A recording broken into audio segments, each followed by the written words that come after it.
Je présente cet ouvrage de Laureline Fontaine, La Constitution au XXIe siècle. Histoire d'un fétiche social. Paru aux éditions Mairie, Amsterdam 2015.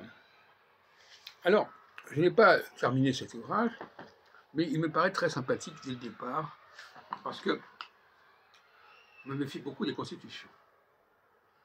Et dire que la Constitution est un fétiche me paraît assez remarquable comme formule. Je lis la quatrième couverture. Constitution en bonne presse. Associée à des marques de progrès, elles nourrissent depuis leur apparition les imaginaires politiques des peuples aspirant à l'émancipation. L'histoire du constitutionnalisme est pourtant bien loin du récit qu'on en fait communément, etc.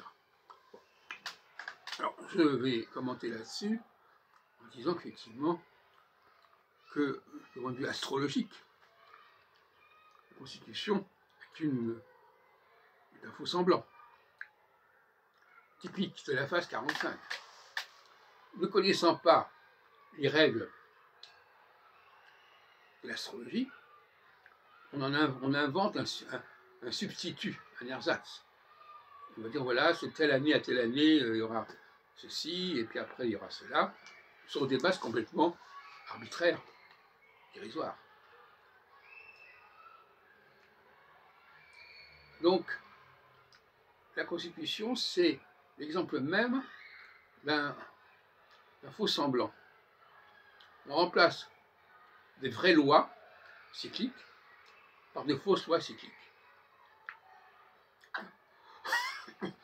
Une solution de continuité.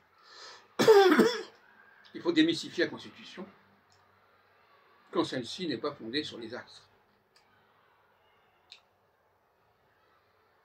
C'est la grande révolution du XXIe siècle de remplacer les faux semblants cycliques,